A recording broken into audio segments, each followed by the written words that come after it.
make sure we're on the same page, and he was clearly on the same page. And, you know, he didn't do anything like wrong or anything he cannot sleep about at night. He just, you know, he's frustrated by the result that happens. But, you know, he's very accountable, and that says a lot. And I think that's one of the reasons is he's so endeared by his teammates, is he does stand up and say, okay, I screwed this up, or we need to get better in this area.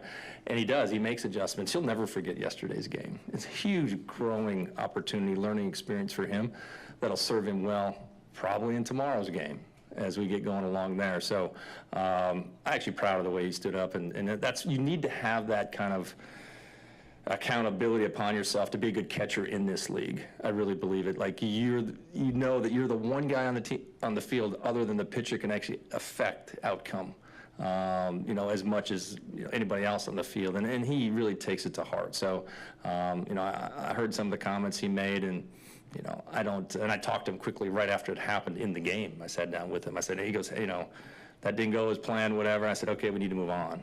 Move on. The game is still to be won. And I thought he did turn the page, but after the game, you're always going to reflect upon it, and I didn't have a problem with it at all. Go straight in the back, Jeff. Hey, Scott.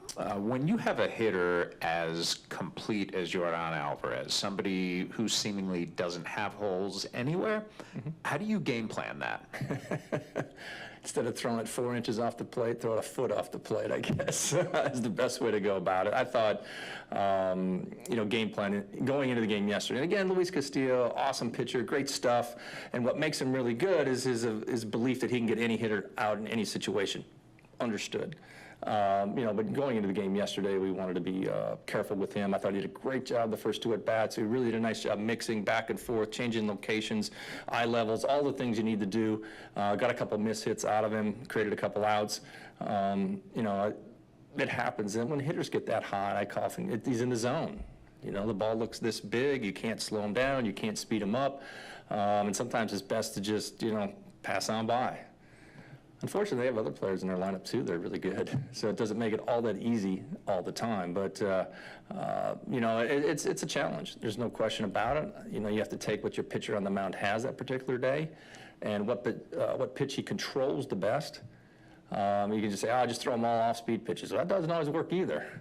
Okay, if you leave one in the bad part of the play, or just throw them all fastballs. Whatever pitches you can control the best, try to get them in the right spots, and then go from there. And if you get behind the count, or if it doesn't work out, like I said, you roll on by and go to the next guy. We'll go up in the front. Daniel.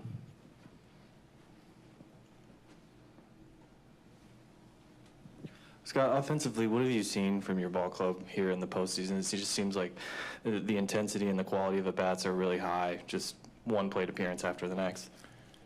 I'm glad you brought it up, Daniel. I think our offensive approach and our ability to get guys on base and score runs for the most part, obviously yesterday we weren't as productive at runners in scoring position, but leading up to that, as good as we've been at any point in the season, up and down the lineup. I think we've had guys, you've seen it throughout the year, they get hot for extended periods of time and they carry us, you know, maybe 2 or 3 at a time. But just the quality of bat up and down the lineup has been outstanding. A tribute to our guys and their game planning. They've all bought into 9 versus 1. Them together, them 9, have a better chance of beating that one guy on the mound than just one guy individually trying to hit a couple homers. They clearly have bought into that, understanding that's what leads to winning baseball, certainly at this time of year. So I couldn't be any happier with the quality of our bats. You know, we took our walks yesterday. We continued to grind through their starting pitching, and you know, when you do that, good things usually happen. Ultimately, you need to get the big hit, and we just weren't able to get that yesterday. But up and down the lineup, it's been really good. Anything else for Scott? Ryan? Scott, talking to your players post-game, the amount of belief they have in their resiliency and just in being able to figure this out and come back. A lot of them talked about the success and how well they played, but a lot of them said it just comes from something else. Where do you think it comes from? Was it from some of the guys from last year? Was Mitch and Ty talking about it? Or is it what you guys did this year at 29 and 39? Where do you think that belief comes from that they can be resilient and bounce back from this? Well, I think, you know, we had, you know, got the team together after the game yesterday, and I thought it was appropriate at that time to kind of talk where we're at in this moment and what it's going to take to turn it around. I mentioned earlier to Corey's question, the belief for me comes from a collective group that we've been there before. We have come back when people have written us off. And really every team in the playoffs, outside maybe the Astros and the Dodgers, didn't really have to go through those parts of the season. Everybody else did. And when you make it through the other side, when you go through a lull or a low period like that, it does build confidence within the group, and I think that's what you're seeing come out. So we've been there before. Throughout the course of our season, we figure out a way to play a really good game. You still got to win it. You can play a good game and lose it, and we've certainly gone through that here recently. We got to play a good game and win it and finish it. But we got the pieces to do it. There's no question about it. And kind of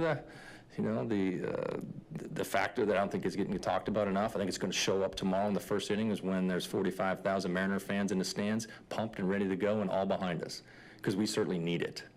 I've talked about it when we clinched or ended the drought, how valuable our fan base has been to this team. This team really, somehow we get wired, we get going when it gets loud here.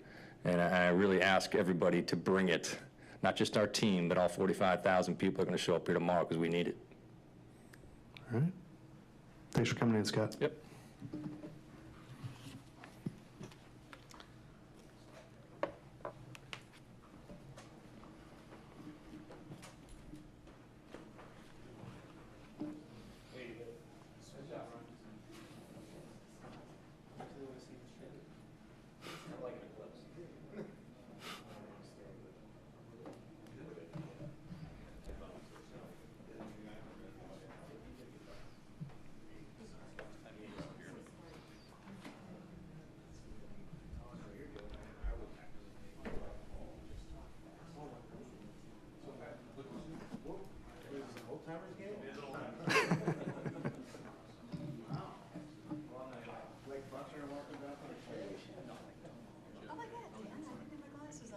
It was actually not bad. I jumped on with the Mariners last night.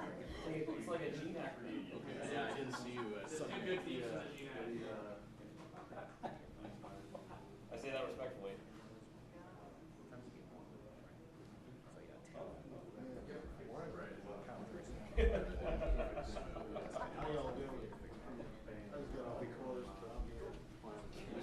I shot 69.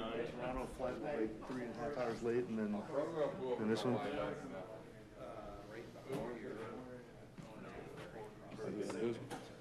I'm gonna pull a Kawhi Leonard one. You're killing me. No, I'm pulling up the one. He took the gate to off. All right, we'll open it up for Julio Rodríguez. We'll start on the right with Corey. Hi, Julio. Hi, how you doing? Good, good. I imagine as a kid you watched a lot of playoff baseball on TV and all that, but what has this experience been like going through these games, playing on the road in hostile environments, and just what kind of vibe have you gotten from postseason baseball? It's amazing. It's amazing. I feel like this is the best baseball you can play, and it's exciting. It's exciting being able to play with a fan base so engaged in the game and like going out to basically. It's exciting to play in an environment like that, and I feel like everybody play as hard as they can. So that's why I'm a big fan of playing the postseason. We'll go on the left, Daniel. You've engaged with this fan base since you were in the minors and have had a real affinity and attachment for them. Have you allowed yourself to think of what tomorrow's atmosphere is going to be like with the sold-out crowd and this environment that's going to be here? I definitely engage a lot with the Mariners fans coming up, and I know it's gonna be a lot of excitement out there. And I cannot wait to step on the field with them and in the first postseason game in a long time here. I'm definitely excited for that. I know they're gonna enjoy it. Go to Shannon in the far left. Julio, you're 4 games into your first postseason games. What's different? What's different about those games when you get out on the field? I just feel like everybody's lying out everything they got on the line to win the game. And I feel like there is no other goal, there is no numbers, there is no season, there is no anything. I feel like everybody just lying out everything they got to get that win that night. And I feel like that's my biggest takeaway of those games. And that's why I love them so much. Because I feel like every time you step on the field, doesn't matter what game it is, I feel like you should just lie everything you got to win that night. Go Ryan in the middle. Julio, you said it last night, and a lot of the players said it, that you guys are going to come back. You're going to find a way. Why do you believe that this team will come back and compete and find a way to win this series? I just feel like everybody have been watching the games, and things didn't go away in those games. I feel like we did everything we could. I just think we just didn't catch a break. I feel like we just gonna keep putting the pressure on, keep putting good at bats. I feel like we faced pretty much the two best pitchers they got. We put out good games. With respect to them because they're a really good team too. But I feel like we're right there with them. I feel like we got stuff to compete, and we got enough to turn everything around. Go far left in the second row. I saw you retweeted the video last week of the guys at the car dealership that were dancing and doing the circle. I mean, with those guys in particular, and even just the fan base as a whole, I mean, seeing the excitement around town, I mean, what does it mean just to you in your first year here to have delivered and to have people that excited?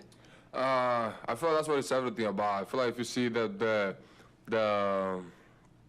genuine joy that the Mariners fans show for the love of the game, and it's just amazing. I feel like that's what it's all about. That's what it's all about, just playing for them, because this is a really fun fan base to play for. It's a really fun fan base. I feel like that's why I feel like this is probably one of the best places to play to, because just how genuine the love for the team is. And you can see it in that video. They were just at a dealership right now and doing the little wheel we do whenever we win a game. I feel like there is not a better example than that right there.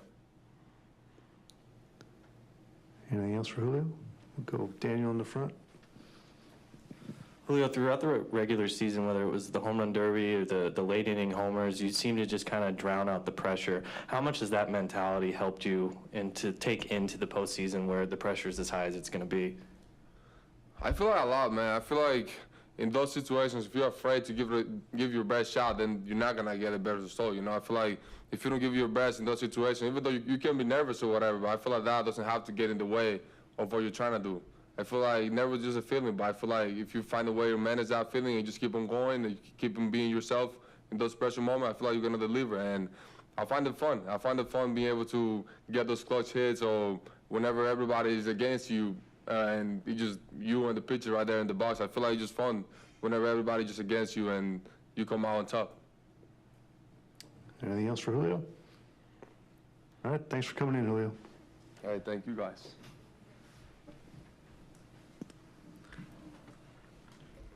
And with that, you have about 40 minutes to get to the Hit It Here Cafe for the free food.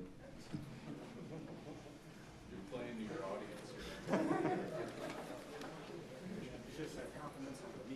Yeah, right.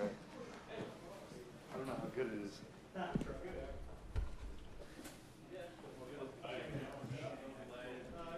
Will you be happy to make that, Mark? Oh man, I figured. But it was fun.